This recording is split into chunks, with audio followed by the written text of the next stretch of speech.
Students, आज जो है हम लॉरेंस ट्रांसफॉर्मेशन इक्वेशन का डेरिवेशन करने जा रहे हैं। ये doctor APJ Abdul Kalam technical university में लॉन्ग आंसर क्वेश्चन में टॉपिक पूछा जाता है और ये काफ़ी इंपॉर्टेंट टॉपिक है एग्जामिनेशन के पॉइंट ऑफ व्यू से। तो मान लीजिए एस और एस डैश दो इनर्शियल फ्रेम्स हैं, राइट। तो इनर्शियल फ्रेम्स मतलब इनके ऊपर कोई भी एक्सटर्नल फोर्स जो है वो नहीं लग रही है। तो एस जो है वो रेस्ट पर है, ये एक स्टेशनरी फ्रेम है।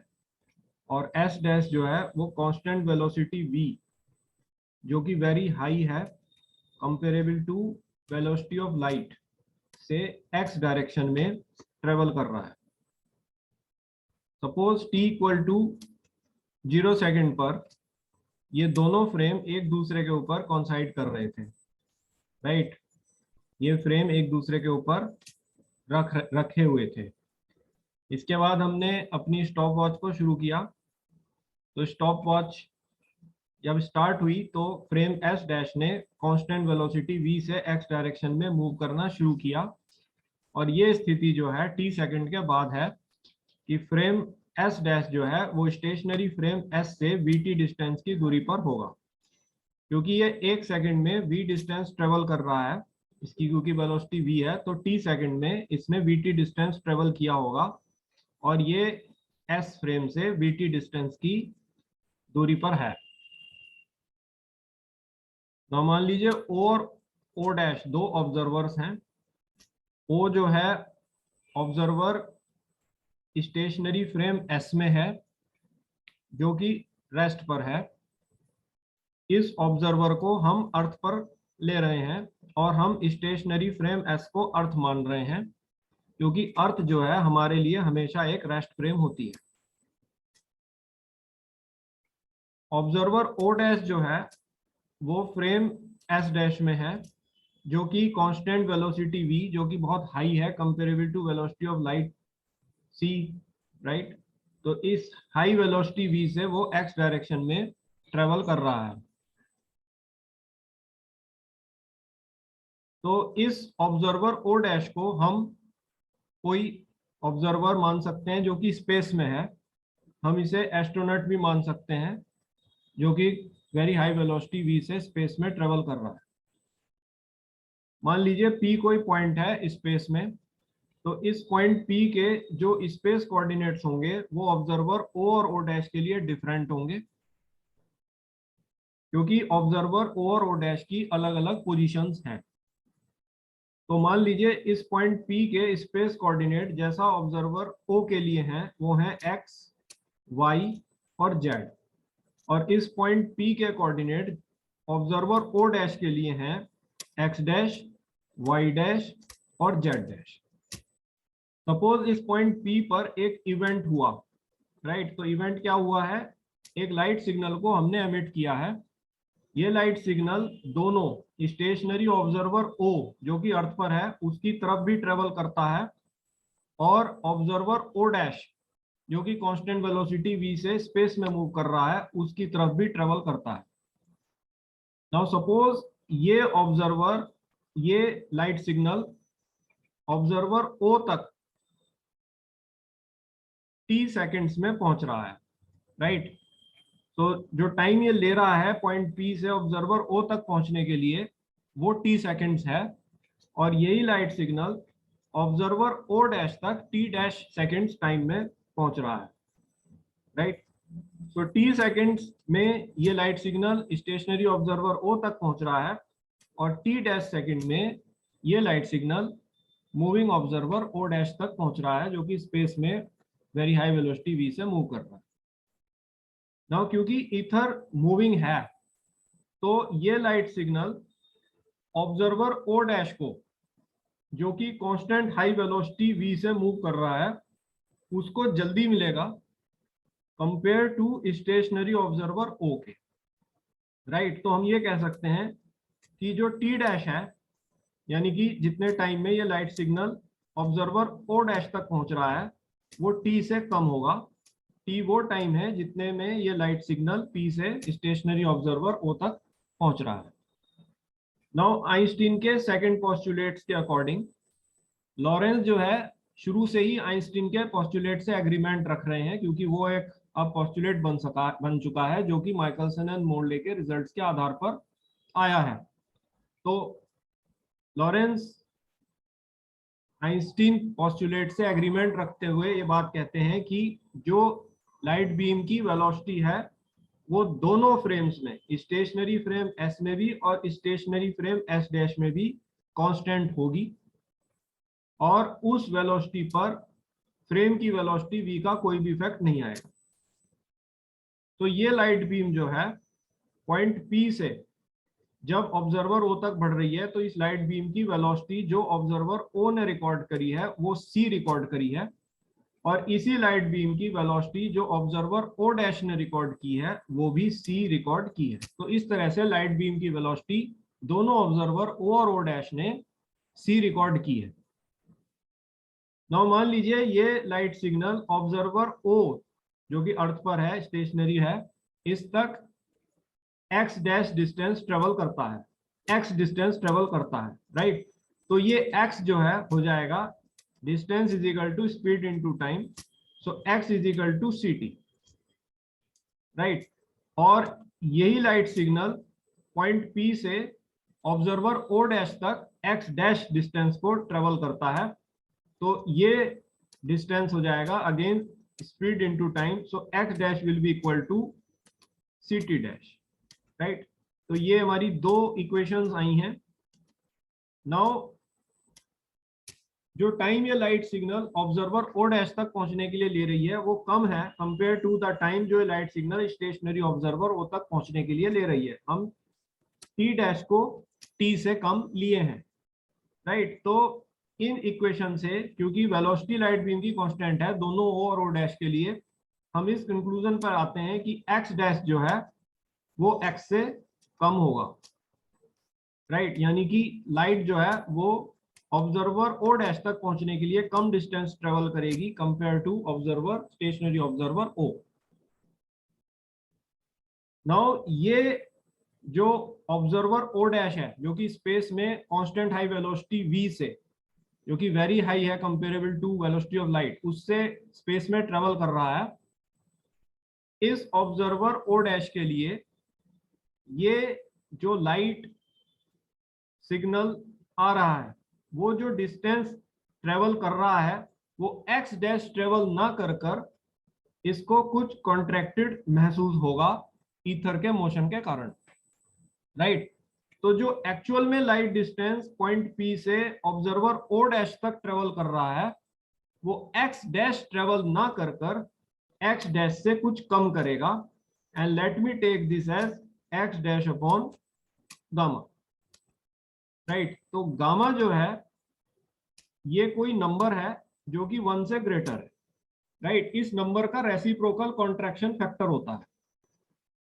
तो अगर हम x डैश को गामा से डिवाइड करें जो कि 1 से ग्रेटर है तो ये पूरी टर्म जो है ये x डैश से छोटी हो जाती है, राइट। सो x dash upon gamma actual distance है जो कि ऑब्जर्वर O डैश को मिल रहा है जो वेरी हाई वेलोसिटी v से मूव कर रहा है। हालांकि स्टेशनरी ऑब्जर्वर O तक ये लाइट बीम x डिस्टेंस ही ट्रेवल करेगी और उसे इस लाइट बीम में किसी भी प्रकार का कॉन्ट्रैक्शन महसूस नहीं होगा। लेकिन ऑब्जर्वर O डैश जो कि वेरी हाई वेलोसिटी से मूव कर रहा है v कंपेरेबल टू c, उसको इस लाइट बीम में एक कॉन्ट्रैक्शन महसूस होता है, राइट, ईथर के मोशन के कारण। सो ये x डैश जो है ये x डैश अपॉन गामा से बड़ा होगा। नाउ हम इसको लिख सकते हैं क्योंकि हम जानते हैं कि x डैश जो है x माइनस vt है। नॉर्मली तो ये x माइनस vt है, लेकिन हम x dash equal to x minus vt ना लिखकर लॉरेंस के इस केस में लिखेंगे x dash upon gamma is equal to x minus vt, क्योंकि ये डिस्टेंस जो लाइट बीम ने ऑब्जर्वर O डैश तक ट्रेवल किया है वो x डैश ट्रेवल ना कर x dash upon gamma travel किया है, क्योंकि उसको ये लाइट सिग्नल कॉन्ट्रैक्टेड महसूस हो रहा है, तो ये फर्दर इस इक्वेशन को हम लिख सकते हैं एक्स डैश, तो क्रॉस मल्टीप्लाई कराया तो गामा जो है वो इधर आ जाएगा, क्रॉस मल्टीप्लाई के तो x dash is equal to gamma x minus v t. तो ये हमारी बेस इक्वेशन रहेगी लॉरेंस ट्रांसफॉर्मेशन इक्वेशंस के डेरिवेशन के लिए। सो आई होप कि you understand that how we are getting this equation. तो जब हम इसको सॉल्व करते हैं तो गामा की जो वैल्यू हमें मिलती है, अभी हम इसका सॉल्यूशन आगे देखेंगे, वो मिलती है 1 upon under root 1 minus B square upon सी स्क्वायर, राइट। तो अगर मैं इस गामा को इस इक्वेशन में सब्स्टिट्यूट कर देता हूं तो ये एक्स डैश जो मुझे मिलेगा वो मिलेगा x dash is equal to x minus v t, right. तो गामा की वैल्यू हमने सब्स्टिट्यूट करी तो ये 1 upon under root 1 minus v square by C square हो गया। तो ये बना x minus v t upon under root 1 minus v square by C square, right. तो ये हमारी लॉरेंस की फर्स्ट ट्रांसफॉर्मेशन इक्वेशन है। क्योंकि हमारा मोशन x डायरेक्शन में हो रहा है तो y और z कोऑर्डिनेट्स में कोई भी चेंज नहीं होगा। तो हमारी जो दूसरी इक्वेशंस बनेंगी लॉरेंस की, वो बनेगी y dash is equal to y, right, because there is no change in the y coordinates, and z dash is equal to z क्योंकि there is no change in the z coordinate. लेकिन जो time है, जैसा मैंने आपको पहले बताया था कि जो ये time light signal observer over O dash तक पहुंचने के लिए ले रहा है, वो तक पहुंचने के लिए t सेकंड्स ले रहा है और ओ डैश तक पहुंचने के लिए t डैश सेकंड ले रहा है। तो ओ डैश क्योंकि वेरी हाई वेलोसिटी से मूव कर रहा है और ईथर मूविंग है तो उसको ये टाइम कम मिलेगा। सो t डैश जो है वो t से कम होगा, जैसा मैंने आपको पहले प्रूव किया था। तो जब हम इसमें प्रूव करेंगे तो ये t डैश की वैल्यू हमें मिलती है mathematically t minus x v upon C square upon under root 1 minus v square by C square. तो इसमें कोई भी चेंज हमें ये है, राइट। तो ये जो चारों इक्वेशन है इसका हम डेरिवेशन अभी करने जा रहे हैं। तो I hope that you have followed the concept that what is all happening in the Lawrence. तो लॉरेंस जो है ये गैलीलियन से इस बात से डिफरेंट है कि ये आइंस्टीन से शुरू में ही एग्रीमेंट में चला है वेलोसिटी ऑफ लाइट बीम को दोनों फ्रेमों में कांस्टेंट लेकर, जबकि आइंस्टीन का रिजल्ट जबकि गैलीलियो के रिजल्ट से ये प्रूव हो रहा था कि लाइट बीम की वेलोसिटी दोनों फ्रेम्स में डिफरेंट है, जो कि फिजिक्स आज की नहीं है क्योंकि लाइट बीम की वेलोसिटी कांस्टेंट होती है। तो इस तरह से गैलीलियन जो है वो हाई वेलोसिटी सिग्नल्स जैसे कि लाइट सिग्नल है, साउंड सिग्नल है, उन पर फेल हो जाते हैं। ऐसे सिग्नल जिनकी वेलोसिटी फ्रेम की वेलोसिटी के कंपेरेबल होती है, जब फ्रेम की वेलोसिटी लाइट की वेलोसिटी से मच मच लेस होती है, उन सिग्नल्स पर गैलीलियन सही होता है, वैलिड होते हैं। अदरवाइज हाई वेलोसिटी सिग्नल्स पर गैलीलियन फेल हो जाते हैं और लॉरेंस की ये ट्रांसफॉर्मेशन इक्वेशंस ही ट्रांसफॉर्मेशंस को एक्सप्लेन करती हैं। तो हम ये इनको इस तरह डिफाइन कर सकते हैं कि जब हम स्टेशनरी फ्रेम S से मूविंग फ्रेम S डैश में आते हैं तो जो इक्वेशन x का रिलेशन x डैश से, y का रिलेशन y डैश से, z का रिलेशन z डैश से और t का रिलेशन t डैश से निकालती हैं, उनको लॉरेंस ट्रांसफॉर्मेशन इक्वेशन कहते हैं। तो हमारा जो पुराना फ्रेम है वो स्टेशनरी फ्रेम है और हमारा जो नया फ्रेम है वो मूविंग फ्रेम है। तो हम स्टेशनरी फ्रेम से मूविंग फ्रेम में आ रहे हैं, तो हमारे पॉइंट P जो कि स्पेस में, उसके कोऑर्डिनेट्स किस प्रकार से चेंज हो रहे हैं, क्या रिलेशन रख रहे हैं, उसको लॉरेंस ट्रांसफॉर्मेशन इक्वेशंस डिटरमाइन करती हैं, राइट। तो हमें इसमें इंपॉर्टेंट कंसेप्ट ये लगानी है कि हमारी लाइट बीम की वेलोसिटी दोनों ऑब्जर्वर ओ और ओ डैश के लिए कांस्टेंट होगी, लेकिन जो टाइम लाइट बीम लेगी वो ऑब्जर्वर ओ डैश के लिए कम लेती है compare to observer O, because ether is in motion. और ये ऑब्जर्वर ओ डैश जब ये very high velocity v comparable to c से मूव कर रहा है तो इसको ये लाइट बीम कॉन्ट्रैक्टेड महसूस होती है। तो एक्चुअल में जो ये डिस्टेंस लाइट बीम p से o डैश तक ट्रेवल कर रही है वो x डैश ना कर कर x डैश अपॉन गामा करेगी।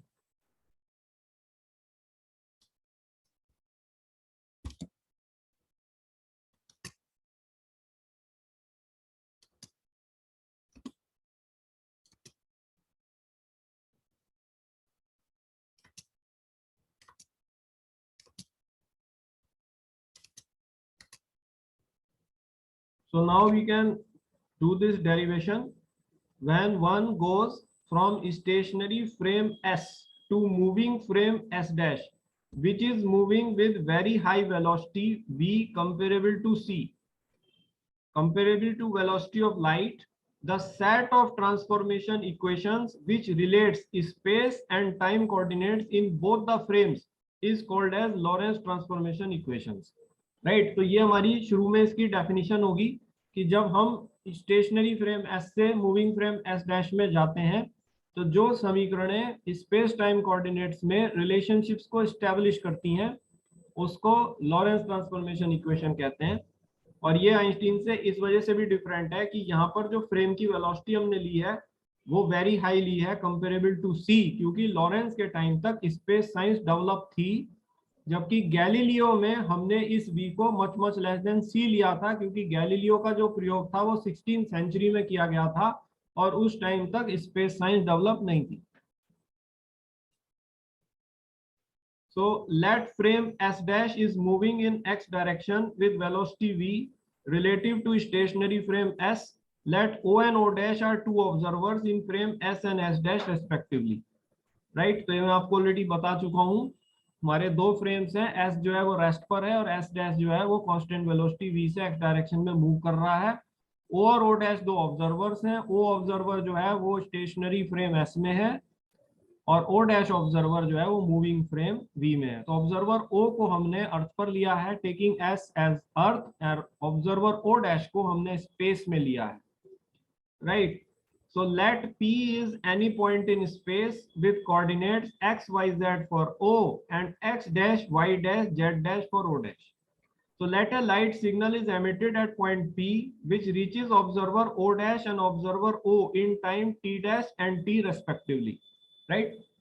तो एक इवेंट हुआ है पॉइंट P पर, एक लाइट सिग्नल एमिट हुआ जो कि ऑब्जर्वर O और O डैश तक t सेकंड और t डैश सेकंड के बाद पहुंच रहा है। So the light signal will reach observer O and O dash at different times because the velocity of frame S dash is very high comparable to velocity of light. So क्योंकि ether travel कर रहा है और frame की velocity very high है comparable to velocity of light, इसलिए observer O dash और O तक जो टाइम ये लाइट सिग्नल ले रहा है वो डिफरेंट लेगा। O डैश को ये जल्दी मिलेगा compare to stationary observer O. So the light signal will reach observer O dash earlier than O. So we say that T dash is less than T. Now for observer O dash in frame S dash, which is moving with very high velocity comparable to velocity of light, the light beam appears to be contracted by a factor 1 upon gamma, where gamma is constant value, right? ये greater than 1 होता है, right? ये constant value है which is greater than 1. तो इस gamma का जो reciprocal होता है वो कॉन्ट्रैक्शन फैक्टर कहलाता है। ठीक है? So from this I can write this equation, जैसा मैंने आपको पहले बताया था कि जब observer O dash frame S dash में ट्रेवल कर रहा है तो बहुत हाई वेलोसिटी v से ट्रेवल करते हुए जो एक्चुअल में लाइट बीम इस ऑब्जर्वर O डैश तक डिस्टेंस पॉइंट P से ट्रेवल कर रही है वो x डैश ट्रेवल ना कर कर x dash upon gamma travel कर रही है, वो इसे कॉन्ट्रैक्टेड महसूस हो रही है ऑब्जर्वर O डैश को। तो ये हमारी इक्वेशन बनी x dash is equal to gamma x minus B T. तो टेक इट एज इक्वेशन 1।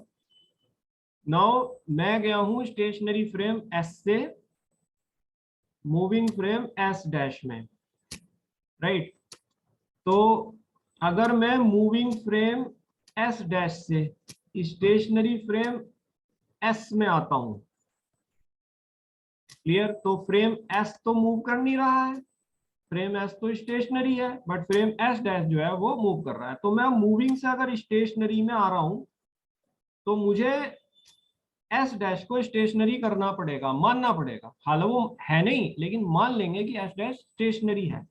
तो अगर अब मैं एस डैश को स्टेशनरी करूंगा तो इसी सिचुएशन को बरकरार रखते हुए मुझे एस को जो है वो अपोजिट डायरेक्शन में चलाना पड़ेगा, यानी कि इस तरफ नेगेटिव एक्स डायरेक्शन में, राइट। तो इससे जो मेरी वेलोसिटी है वो अपना साइन नेगेटिव ले लेगी। तो v की जगह मैं माइनस वी लूंगा और बाकी मैं कोऑर्डिनेट्स को इंटरचेंज कर देता हूं, तो ये मेरी ऊपर वाली इक्वेशन बरकरार रहेगी। कोऑर्डिनेट्स इंटरचेंज का मतलब है कि डैश वाले को बगैर डैश वाला ले लेते हैं और बगैर डैश वाले को डैश वाला कर देते हैं और v का साइन नेगेटिव कर देते हैं। बात आपको क्लियर हुई है? क्योंकि मैं अब जो हूं मूविंग फ्रेम एस से स्टेशनरी फ्रेम एस में आ रहा हूं, तो इसलिए मैं अगर मैं ऐसा कर रहा हूं तो मैं एस डैश को स्टेशनरी लूंगा, तो एस को मुझे मूव कराना पड़ेगा निगेटिव एक्स डायरेक्शन में। तो इसको नेगेटिव ट्रांसफॉर्मेशन कहते हैं। So when one travel from stationary frame S dash to moving frame S, right, which is moving in negative x direction, the above equation can be rewritten as। तो इस equation 1 को दोबारा लिख सकते हैं, dash की जगह बगैर डैश वाला कर दिया और बगैर डैश वाले की जगह डैश वाला कर दिया। तो ये बना x is equal to gamma x dash, v का sign negative, so minus minus plus plus vt dash.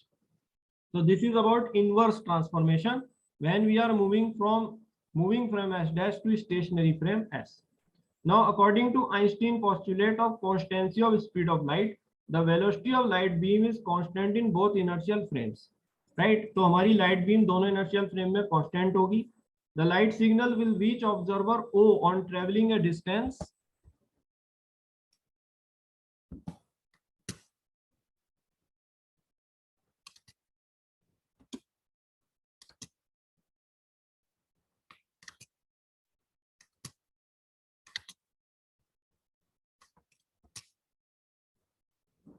right x in time t, and the light signal will reach observer O dash in frame s dash on traveling a distance x dash in time t dash, right।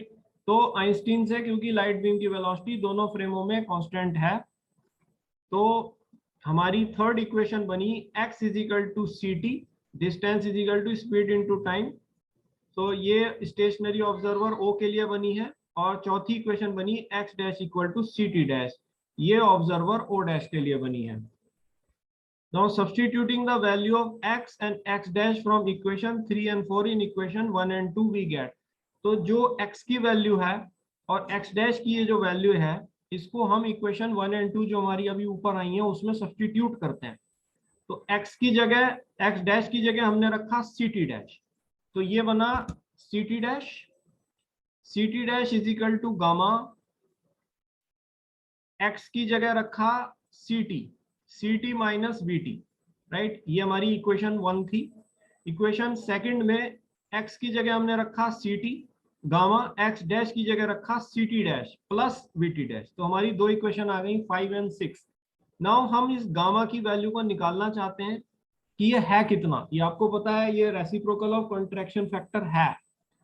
तो अगर हमें gamma निकालना है तो हम divide तो कर नहीं सकते, क्योंकि डिवीजन में गामा कट जाएगा। तो हम इक्वेशन 5 एंड 6 को मल्टीप्लाई करते हैं, तो LHS मल्टीप्लाई होगा और RHS मल्टीप्लाई होगा। तो ये बना C square T T dash gamma square T हमने कॉमन लिया सी माइनस बी, यहाँ टी डैश कॉमन लिया सी प्लस बी। तो टी डैश और टी डैश जो है वो कैंसिल हो गए। तो ये C square is equal to gamma square C square minus B square.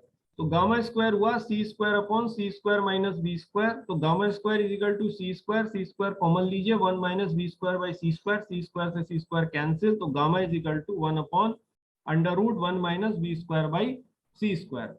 तो ये हमारी गामा की वैल्यू आ गई। Now substitute the value of gamma in equation 1। इसको हमने पहली इक्वेशन में रखा, तो ये बनी x dash is equal to x minus B T under root 1 minus B square by C square. तो ये हमारी लॉरेंस की सबसे पहली ट्रांसफॉर्मेशन इक्वेशन आ गई। गामा को हमने फर्स्ट इक्वेशन में जब सब्स्टिट्यूट किया। नाउ अब हमें टी डैश और टी में रिलेशन निकालना है। तो आप जो है फर्स्ट इक्वेशन को सेकंड में सब्स्टिट्यूट करो। हमने सेकंड को फर्स्ट में क्यों नहीं सब्स्टिट्यूट किया? हमने फर्स्ट को सेकंड में क्यों सब्स्टिट्यूट किया है? क्योंकि हम जो है वो x टी डैश की वैल्यू t में निकालना चाहते हैं। नाउ टी डैश का जो संबंध है, राइट, वो हमें यहाँ दिखाई दे रहा है इक्वेशन सेकंड में, जबकि इक्वेशन फर्स्ट में जो है वो टी डैश नहीं है, इक्वेशन फर्स्ट में टी है। तो टी डैश हम लाना चाहते हैं, तो टी डैश हमें मिलेगा सेकंड इक्वेशन से। तो बेटर है कि फर्स्ट को सेकंड में सब्स्टिट्यूट किया जाए। तो ये x is equal to gamma x minus B T plus B T dash. तो you refer your first equation जो आपने पिछले स्लाइड में देखी थी, उसको हम रेफर करते हैं। ये देखिए हमारी फर्स्ट इक्वेशन ये है, राइट। तो इस इक्वेशन को हमने सेकंड इक्वेशन में सब्स्टिट्यूट किया है, इसमें हमने सब्स्टिट्यूट किया है।